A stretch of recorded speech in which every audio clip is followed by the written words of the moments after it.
चलते हैं पूज्य मुनिश्री 108 श्रेयान सारण्य जी महाराज जी के चरणों में। वैसे उनकी कोई अपनी शंका नहीं, वे तो निशंक है, निर्भीक है, निडर है, लेकिन फिर भी उनकी शंका के माध्यम से हम सब समाधान की गंगा में अवगाहित हों, ऐसी भावना से आज चलते हैं। नमोस्तु पूर्वक पूज्य श्रेयान सागर जी महाराज हम सबको लाभान्वित करें। नमोस्तु महाराज जी, नमोस्तु। जिज्ञासा ही रख देते महाराज जी, हम तो आप जो आप बोलना चाहो। 15 कर्म भूमियाँ होती हैं। यहाँ जो दान देता है वही भोग भूमि में जन्म लेता है। महाराज जी से हम जिज्ञासा रख रहे हैं कि जिस समय 5 भरत 5 ऐरावत क्षेत्र में प्रथम काल होता है, उस समय यहाँ उत्तम भोग भूमि होती है और उत्तम भोग भूमि में वही जीव आते हैं जो कर्म भूमि में उत्तम पात्र को दान देते हैं। तो हमारी जिज्ञासा ये है कि जब 5 सिर्फ विदेह क्षेत्र में ही कर्म भूमि होती है, उस समय सिर्फ उत्तम पात्र को दान देने वाले ही यहाँ उत्पन्न होते हैं, तो उत्तम पात्र कितने होते होंगे जबकि यहाँ असंख्यात मनुष्य त्रैंचों का उत्तम भोग भूमि में जन्म होता है। जिज्ञासा का समाधान करें। बहुत अच्छा सवाल महाराज जी ने आप सबके बीच रखा है।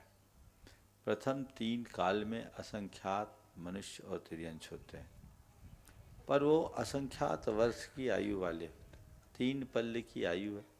3 पल्ल का संचय काल बहुत लंबा होता है और विदेश क्षेत्र में रहने वाले संख्यात मनुष्य या तिर्यंश दान और दान की अनुमोदना से उस गति को प्राप्त करते हैं और वहाँ संचित होते होते असंख्यात हो जाते हैं। एक साथ असंख्यात जन्म नहीं ले सकते उत्तम भोग भूमि में, लेकिन ये इस तरीके से संचित हो सकते हैं।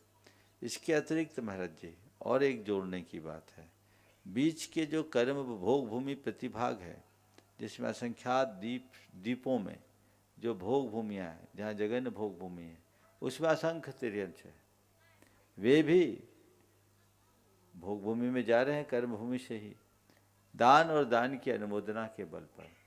तो दान और दान की अनुमोदना करने वालों जीवों की संख्या भी कम नहीं है, यद्यपि वो सीमित है, लेकिन सीमित होने के बाद भी संचित होते होते यदि वे असंख्यात होते हैं तो इसमें कोई आश्चर्य जैसी बात नहीं है। महाराज जी उत्तम मुनि उत्तम पात्र को दान देंगे तभी उत्तम भोग भूमि हाँ, में आएंगे, ये मुख्य विषय तो है। उत्तम मुनियों की भी तो श्रृंखला बनते रहेगी, पूर्व कोटि के बाद आते जाएंगे, एक पल में असंख्य पूर्व कोटि हो जाएगी, तो इतने मुनि होते जाएंगे। भोग भूमि में तो हमेशा सदाबहार सीजन होता है ना, तो वहाँ मुनियों की भी उत्तम मुनि है।